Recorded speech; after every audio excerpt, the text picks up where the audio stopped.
Hearing হোৱাৰ পিছত কোৰ্টে এইটো অৰ্ডাৰ পাছ কৰিছে to sum of the aforesaid discussion the court is of the considered opinion that if an order of ad interim injunction is not passed as prayed for, it will defeat the justice and there is every possibility of creation of multiplicity of proceedings. Hence, an order of ad interim prohibitory injunction is passed,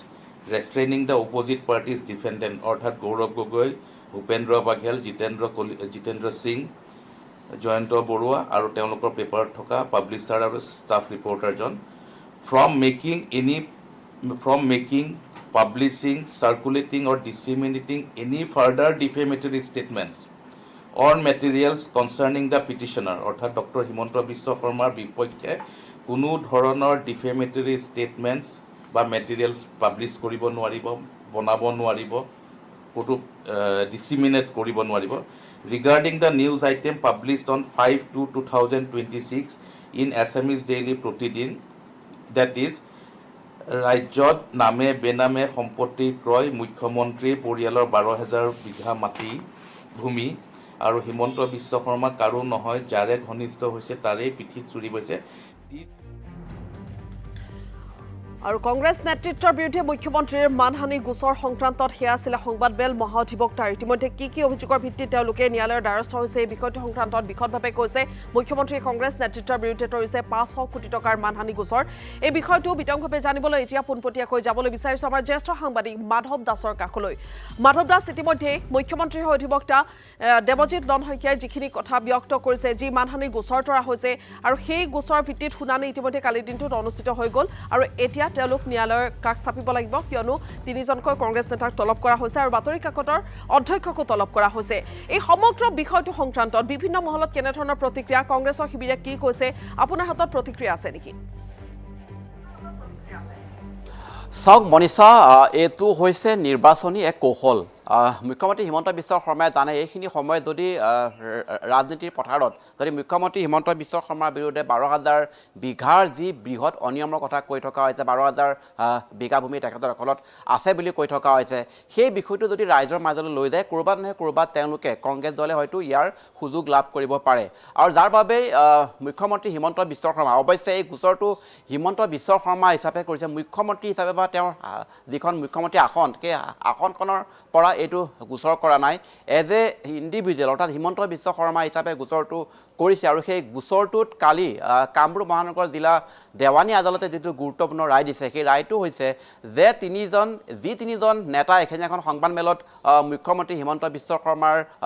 পৰিয়ালৰ বাবে 12,000 বিঘা তেখেতৰ দখলত আছে বুলি কৈছে, তেনেহ'লে সেই বিষয়টোত ষ্টে অৰ্ডাৰ দিছে, ইনজাংশ্যন দিছে, অৰ্থাৎ আগন্তুক সময়ছোৱাত এই তিনিজন নেতাই কোনো ধৰণৰ সভাই সমিতিয়ে বা সংবাদ মাধ্যমৰ সন্মুখত সেই বিষয়টো উল্লেখ কৰিব নোৱাৰিব। তাৰ লগতে যিখন বাতৰি কাকতৰ নাম উল্লেখ কৰা হৈছে, সেইখন বাতৰি কাকতেও সেই ধৰণৰ বাতৰি প্ৰকাশ কৰিব নোৱাৰিব বুলি আজি সংবাদমেলত অসম চৰকাৰৰ মহাধিবক্তা দেৱজিৎ শইকীয়াই সেই কথা উল্লেখ কৰিছে। আৰু এই ধৰণৰ যিটো ইনজাংশ্যন পাইছে যে সেই ধৰণৰ বক্তব্য দিব নোৱাৰিব, তেনেহ'লে নিশ্চয়কৈ সেই বিষয়ত গৌৰৱ গগৈ এতিয়া আগন্তুক সময়ছোৱাত তেখেতে যদি কোৰ্টৰ বা ন্যায়ালয়ৰ যিটো নিৰ্দেশনা, যদি সেই নিৰ্দেশনাৰ প্ৰতিলিপি তেওঁ পাইছে, তেনেহ'লে সেই বিষয়ত হয়তো আগন্তুক সময়ছোৱাত তেখেতে কোনো ৰাজহুৱা স্থানত সংবাদ মাধ্যমত সেই ধৰণৰ বক্তব্য দিব নোৱাৰিব বা বক্তব্য দিবলৈ দিয়াৰ বাৰণ থাকিব লাগিব। আৰু এই যিটো বিষয়, এই বিষয়টোৰ পৰা কংগ্ৰেছে নিশ্চয়কৈ ক'ৰবাত নহয় ক'ৰবাত তেখেতসকলে হয়তো বেকফুটত আহিব পাৰে বা বিজেপিয়ে বা হিমন্ত বিশ্ব শৰ্মাই হয়তো এই বিষয়ত কোনো ধৰণৰ সুবিধা লাভ কৰিব পাৰে। অৱশ্যে গুৰুত্বপূৰ্ণ কথাটো হৈছে ইতিমধ্যে কংগ্ৰেছ দলে মুখ্যমন্ত্ৰী হিমন্ত বিশ্ব শৰ্মা আৰু তেখেতৰ পৰিয়ালৰ অবৈধ সম্পত্তি, মাটি বাৰী এই ধৰণৰ বিষয় লৈ কিন্তু তেওঁলোকে নিৰ্বাচনী যিটো ৰাজনীতি, সেই ৰাজনীতি আৰম্ভ কৰিছে। আৰু অৱশ্যে যদিও গৌৰৱ গগৈকে আদি কৰি বাকী দুইজন নেতাই এই বিষয়ে ক'ব নোৱাৰিব, কিন্তু কংগ্ৰেছৰ যিসকল কৰ্মী বা যিসকল আন নেতা, তেওঁলোকে কিন্তু এই বিষয়ে যদি কোনো ৰাজহুৱা স্থানত সেই বিষয়ে উল্লেখ কৰে, মন্তব্য কৰে, তেনেহ'লে তেওঁলোকৰ ক্ষেত্ৰত কিন্তু এতিয়ালৈকে কোনো বাধা দিয়া নাই। আৰু যাৰ বাবে হয়তো কংগ্ৰেছৰ বাকী যিসকল নেতা, সেইসকলে যে এই বিষয়টো যে নক'ব বা ৰাজনৈতিক মঞ্চত বা ৰাজনীতিৰ সময়ত যাতে সেই কথা নক'ব সেই কথা আমি নুই কৰিব নোৱাৰোঁ কিন্তু বাকী তিনিজন নেতাই এই বিষয়টোৰ পৰা বাদ পৰিব লাগিব তাৰ লগতে বাতৰি কাকতখনৰ ক্ষেত্ৰতো সেই ধৰণৰ বিষয়টো উল্লেখ কৰা হৈছে অৱশ্যে বাকী সংবাদ মাধ্যম আমি জানো যে সেইদিনাখন যিখন কংগ্ৰেছৰ সংবাদমেল আছিল সেইখন সংবাদমেল অসমৰ প্ৰায়বোৰ অসমৰ সকলোবোৰ সংবাদ প্ৰতিষ্ঠানে ভালকৈ কভাৰ কৰিছিল আৰু সকলোৱে সেইখিনি বাতৰি প্ৰকাশ কৰিছিল কেৱল এখন বাতৰি কাকতৰ নাম উল্লেখ কৰি মুখ্যমন্ত্ৰী হিমন্ত বিশ্ব শৰ্মাই গোচৰটো কৰিছিল আৰু সেইখন বাতৰি কাকতক এই বিষয়ে কোনো ধৰণৰ বাতৰি পৰিৱেশন নকৰিবৰ কাৰণে এটা নিৰ্দেশনা দিছে আগন্তুক 9 মাৰ্চলৈ 9 মাৰ্চত সেই গোচৰটো পৰৱৰ্তী দিন ধাৰ্য কৰা হৈছে সেইদিনাখন সকলোবোৰ পক্ষ গৌৰৱ গগৈ জিতেন্দ্ৰ সিং ভূপেশ বাঘেল আৰু যিখন বাতৰি কাকত আৰু তেওঁলোকৰ যিজন সাংবাদিক তেওঁলোকক কোৰ্টে সমন জাৰি কৰিছে সেইদিনাখন তেখেতসকলৰ পক্ষ শুনাৰ পিছত কোৰ্টে সেই ইনজাংচনটো বা ষ্টে অৰ্ডাৰটো বাহাল ৰাখে নে সেইটো প্ৰত্যাহাৰ কৰে সেইটো এটা গুৰুত্বপূৰ্ণ বিষয় হ'ব আৰু যেতিয়া কোনো এখন বাতৰি কাকতে বা এটা সংবাদ প্ৰতিষ্ঠানে কাৰোবাৰ সংবাদমেলৰ ওপৰত বাতৰি ভিত্তি কৰি বাতৰি কৰে তেনেহ'লে সেই পত্ৰখন বা সংবাদ মাধ্যমটো পোনপটীয়াকৈ জড়িত নহয় কাৰণ কাৰোবাৰ কথা বা কাৰোবাক উক্তি দিহে সেই ধৰণৰ বিষয় কৰা হৈছে এইখিনিতে এটা মই উল্লেখনীয় কথা ক'ব বিচাৰিছোঁ বিগত মুখ্যমন্ত্ৰী হিমন্ত বিশ্ব শৰ্মাৰ যিটো কাৰ্যকাল যোৱা 5 বছৰৰ কাৰ্যকাল এইখিনি সময়ত কিন্তু তেওঁ বহুকেইটা মানহানি গোচৰ কৰিছে কিন্তু কেতিয়াও কোনো সংবাদ মাধ্যমৰ বিৰুদ্ধে তেওঁ এই ধৰণৰ মানহানি গোচৰ কৰা নাছিল কিন্তু এইবাৰ পোনপ্ৰথমবাৰলৈ বিগত 5 বছৰৰ সময়ত পোনপ্ৰথমবাৰলৈ মুখ্যমন্ত্ৰী হিমন্ত বিশ্ব শৰ্মাই কোনো এটা সংবাদ প্ৰতিষ্ঠানৰ বিৰুদ্ধে মানহানি গোচৰ কৰিছে যিটো মানহানি গোচৰ হৈছে এখন বাতৰি কাকত আৰু এজন মালিক তেওঁক লৈ মুখ্যমন্ত্ৰী হিমন্ত বিশ্ব শৰ্মাৰ আৰু তেওঁলোকৰ মাজত বিভিন্ন যুঁজ চলি থাকে আৰু পৰহি যিখন সংবাদমেল আছিল সেইখন সংবাদমেলতো মুখ্যমন্ত্ৰী হিমন্ত বিশ্ব শৰ্মাই সেই বাতৰি কাকতখনৰ যিগৰাকী অ'নাৰ তেখেতৰ বিৰুদ্ধে বহুতো মন্তব্য কৰিছে আৰু আজি যিখিনি মহাধিবক্তা দেৱজিৎ শইকীয়াই সেই কথা উল্লেখ কৰিছিল যে বাতৰি কাকতখন আৰু কংগ্ৰেছৰ তিনিজন নেতাৰে এই বিষয়ত মন্তব্য কৰিব নোৱাৰিব এতিয়া যিহেতু কংগ্ৰেছে দীঘলীয়াভাৱে এই কাম কৰি গৈ আছে বিভিন্ন ৰাজনৈতিক সভাত সেই ধৰণৰ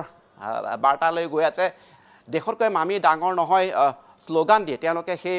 তেওঁলোকৰ ৰাজনৈতিক কুচকাৱাজ চলাই গৈ আছে এতিয়া লক্ষণীয় বিষয় হ'ব কামৰূপ মহানগৰ দেৱানী আদালতৰ যিটো নিৰ্দেশনা সেই নিৰ্দেশনাৰ পিছত এতিয়া কংগ্ৰেছে কেনেকৈ আগুৱাই যায় আৰু নিশ্চয়কৈ আজি এই কোৰ্টৰ ৰায়ৰ পিছত নিশ্চয়কৈ কংগ্ৰেছৰ ফালৰ পৰা এই সন্দৰ্ভত প্ৰতিক্ৰিয়া আহিব পাৰে বা গৌৰৱ গগৈ য'তে থাকে তেওঁৰ প্ৰতিক্ৰিয়া ল'বলৈ সকলো সাংবাদিকে বা আমিও চেষ্টা কৰিম আৰু তেওঁ এই কোৰ্টৰ ৰায়ৰ সন্দৰ্ভত কেনেকুৱা ধৰণৰ মন্তব্য কৰে সেয়াও এটা গুৰুত্বপূৰ্ণ বিষয় হ'ব কিন্তু যিয়ে নহওক ৰাজনৈতিক যুঁজখনত এইখিনি সময়ত হিমন্ত বিশ্ব শৰ্মাই ক'ৰবাত কামৰূপ মহানগৰ জিলা দেৱানী আদালতৰ পৰা ক'ৰবাত তেওঁ কিছু সকাহ লাভ কৰিছে যদি গৌৰৱ গগৈৰ মুখৰ পৰা মুখ্যমন্ত্ৰী হিমন্ত বিশ্ব শৰ্মাৰ আৰু নিজৰ আৰু পৰিয়ালৰ বিৰুদ্ধে অবৈধ সম্পত্তি বা দুৰ্নীতিৰ বিষয়টো যদি তেখেতসকলে ৰাজনৈতিক মতত ক'ব নোৱাৰে তেনেহ'লে নিশ্চয়কৈ বিজেপিয়ে বা হিমন্ত বিশ্ব শৰ্মাই ক'ৰবাত তাৰ পৰা কিছু সকাহ লাভ কৰিব এতিয়া কংগ্ৰেছে কোৰ্টৰ নিৰ্দেশনাটো কেনেকৈ গ্ৰহণ কৰে তেওঁলোকে কেনেকৈ এই ৰায়টোক আগন্তুক সময়ত প্ৰত্যাহ্বান জনায় বা তেখেতসকলৰ যেতিয়া 9 মাৰ্চত তেওঁলোকৰ কোৰ্টত হাজিৰ হোৱাৰ দিন আছে সেইদিনাখন হাজিৰ হৈ তেওঁলোকে কি ধৰণৰ নিজৰ ফালৰ পৰা শপতনামা এটা দাখিল কৰে সেয়া গুৰুত্বপূৰ্ণ বিষয় হ'ব তাৰ লগতে আৰু এটা গুৰুত্বপূৰ্ণ কথা সেইদিনাখন কংগ্ৰেছ দলে কৈছিল যে কাৰোবাৰ পিঠিত চুৰি মাৰি হিমন্ত বিশ্ব শৰ্মা মুখ্যমন্ত্ৰী হৈছে সেই যিটো বাক্য সেই বাক্যক লৈও কিন্তু হিমন্ত বিশ্ব শৰ্মাই কোৰ্টত কাষ চাপিছে আৰু সেই বিষয়টো গৌৰৱ গগৈ জিতেন্দ্ৰ সিঙকে আদি কৰি কংগ্ৰেছৰ তিনিজন নেতাই সেই বিষয়টো মন্তব্য কৰিব নোৱাৰিব বুলি আজি মহাধিবক্তাগৰাকীয়ে উল্লেখ কৰিছে নিশ্চয়কৈ ৰাজনৈতিক যুঁজ 2026 নিৰ্বাচনৰ পূৰ্বে কংগ্ৰেছ বিজেপিৰ মাজত এখন বিশাল যুদ্ধ হৈছে সেইখন যুদ্ধত কোনে জয়লাভ কৰে সেয়া আমি 26 নিৰ্বাচনত গম পাম কিন্তু তাৰ পূৰ্বে দুই পক্ষৰ যি বাকযুদ্ধ যি যুক্তিযুদ্ধ আৰু যিসমূহ নিৰ্বাচনী বাক্য সেই বাক্যসমূহক লৈ ইতিমধ্যে তেওঁলোকে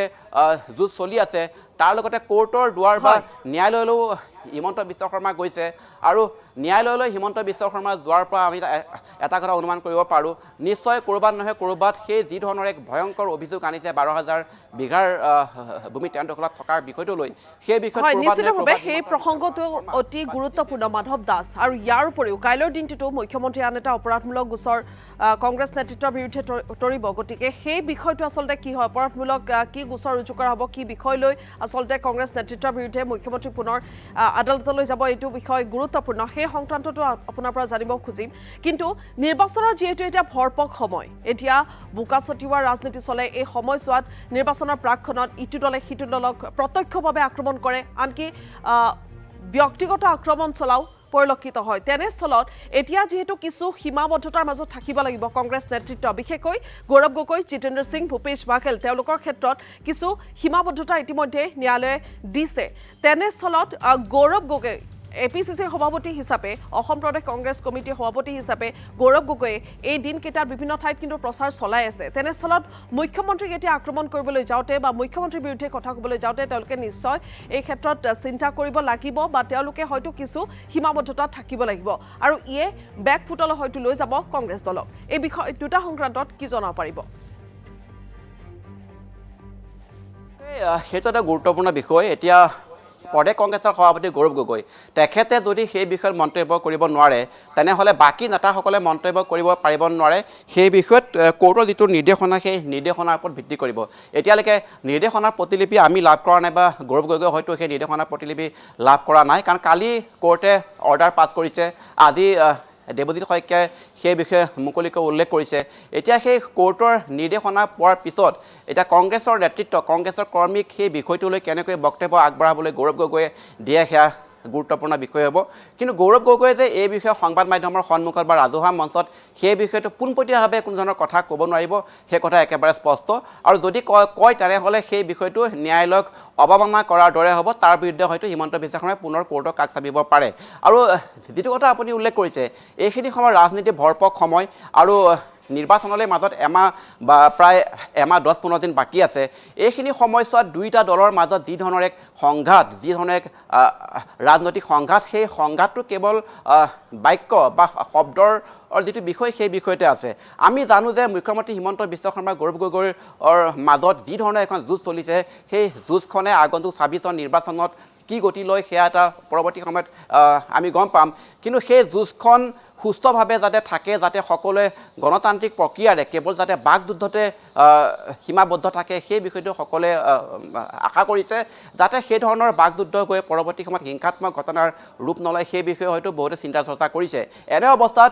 এই গোটেই বিষয়টোলৈ হিমন্ত বিশ্ব শৰ্মাৰ যিটো গোচৰ সেই গোচৰটোত ক'ৰবাত নহয় ক'ৰবাত হিমন্ত বিশ্ব শৰ্মাই কম দিনৰ কাৰণে হ'লেও কিছুদিনৰ কাৰণে হ'লেও তেওঁ এই বিষয়ত যথেষ্ট সকাহ লাভ কৰিছে অৱশ্যে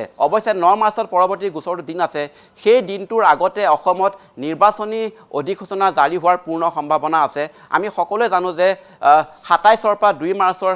27 ফেব্ৰুৱাৰীৰ পৰা 2 মাৰ্চৰ ভিতৰত অসমত নিৰ্বাচনী অধিসূচনাৰ দিন জাৰি হোৱাৰ ঘোষণা কৰা সময় আছে সেইখিনি সময়ত যেতিয়া নিৰ্বাচনী দিন ঘোষণা হৈ যাব তাৰ পিছত ৰাজনৈতিক সভাসমূহত এই ধৰণৰ বক্তব্য ৰোধ কৰিব পাৰিব নোৱাৰে হিমন্ত বিশ্ব শৰ্মাই যেতিয়া কংগ্ৰেছৰ ৰাজহুৱা মঞ্চত যিসমূহ ৰাজনৈতিক সভা সেই সভাসমূহত যেতিয়া মুখ্যমন্ত্ৰী 12,000 বিঘা ভূমি তেওঁৰ দখলত থকা বুলি যিসমূহ অভিযোগ বা সেই অভিযোগ সন্দৰ্ভত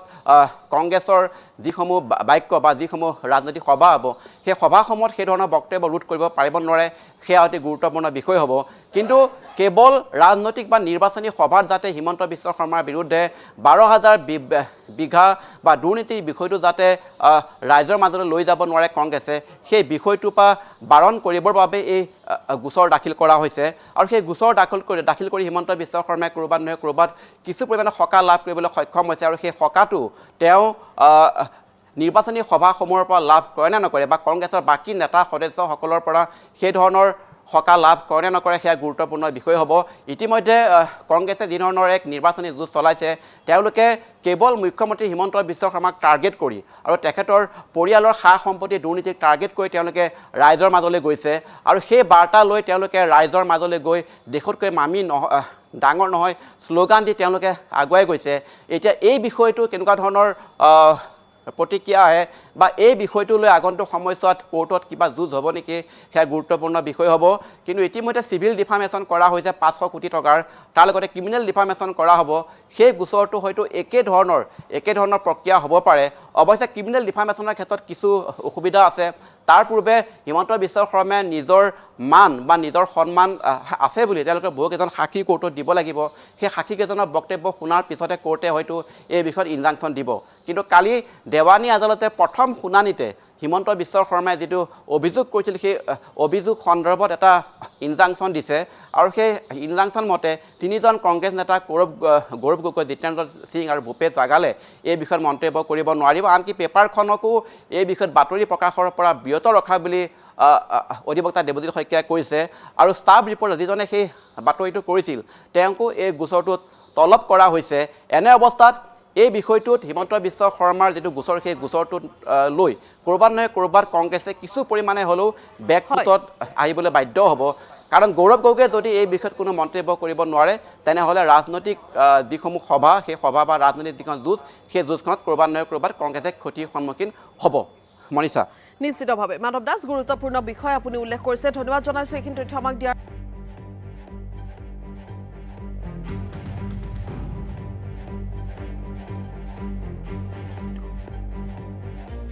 আমি জনাইছোঁ আপোনালোকক আৰু ইতিমধ্যে বিষয়টো উল্লেখ কৰিছোঁ যে কংগ্ৰেছ নেতৃত্ব আৰু কাকতৰ বিৰুদ্ধে মুখ্যমন্ত্ৰীয়ে ইতিমধ্যে মানহানি গোচৰ তৰিছে আৰু এই সংক্ৰান্তত কালিৰ দিনটোত ইতিমধ্যে কামৰূপ মহানগৰ দেৱানী আদালতত এক গুৰুত্বপূৰ্ণ শুনানি অনুষ্ঠিত হৈ গৈছে আৰু সেই শুনানি গৌৰৱ গগৈ জিতেন্দ্ৰ সিং ভূপেশ বাঘেলক ইতিমধ্যে ন্যায়ালয়ে তলব কৰিছে অৰ্থাৎ তেওঁলোক এতিয়া ন্যায়ালয়ৰ মজিয়ালৈ যাব লাগিব ইয়াৰ উপৰিও তেওঁলোকৰ সংবাদমেলৰ আঁত ধৰি মুখ্যমন্ত্ৰীৰ বিৰুদ্ধে যিসমূহ অভিযোগ কংগ্ৰেছ নেতৃত্বই আনিছিল সেইসমূহ বিষয় বাতৰি কাকতত প্ৰকাশ কৰা হৈছিল এখন নিৰ্দিষ্ট বাতৰি কাকতে সেই বিষয়টো উল্লেখ কৰিছিল আৰু সেই বাতৰি কাকতখনৰ অধ্যক্ষৰ কিছু ব্যক্তিক ইতিমধ্যে তলব কৰা হৈছে ন্যায়ালয়লৈ ইয়াৰে ঘনিষ্ঠ যোৱা 4 ফেব্ৰুৱাৰী তাৰিখত অসম প্ৰদেশ কংগ্ৰেছ কমিটিৰ সভাপতি ডাঙৰীয়া গৌৰৱ গগৈ ডাঙৰীয়া লগতে তেওঁলোকৰ অসমৰ তত্ত্বাৱধায়ক আৰু অসমত যি কংগ্ৰেছৰ দায়িত্বত আছে ভূপেশ বাঘেল ডাঙৰীয়া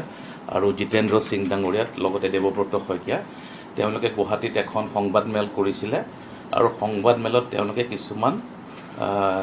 তথ্য বা কিছুমান কথা কৈছিলে অসমৰ মাননীয় মুখ্যমন্ত্ৰী আৰু তেখেতৰ পৰিয়ালৰ বিপক্ষে সেই কথাবোৰ বিশেষকৈ তেওঁলোকে কৈছিলে যে অসমৰ মাননীয় মুখ্যমন্ত্ৰী আৰু তেওঁৰ পৰিয়ালে অসমত 12,000 বিঘা মাটি চুকে কোণে অধিগ্ৰহণ কৰিছে বা ক্ৰয় কৰিছে 1 নম্বৰ 2 নম্বৰ কৈছিলে যে হেমন্ত বিশ্ব শৰ্মা আমাৰ মাননীয় মুখ্যমন্ত্ৰীৰ পৰিয়ালৰ বা তেখেতৰ পৰিবাৰে অসমৰ চুকে কোণে মাটি দখল কৰিছে আৰু ক্ৰয় কৰিছে তাৰ লগত এইটোও কৈছিলে যে অসমৰ মাননীয় মুখ্যমন্ত্ৰীয়ে অসমখন বেচি পেলাই বেপাৰ কৰা আৰম্ভ কৰিছে লগত এইটোও কৈছিলে যে অসমৰ মাননীয় মুখ্যমন্ত্ৰী বিভিন্ন কেলেংকাৰীত জড়িত সাৰদা কেলেংকাৰী লুইচ বাৰ্গাৰ কেলেংকাৰী NC হিলছ কেলেংকাৰী তেনেকৈ আৰু 2-4টা অধিক কেলেংকাৰীৰ লগত জড়িত বুলি কৈছিলে লগত তেখেতে এইটোও কৈছিলে তেখেতসকলে যে অসমৰ মাননীয় মুখ্যমন্ত্ৰীয়ে পিছ দুৱাৰীৰ মুখ্যমন্ত্ৰী হ'ল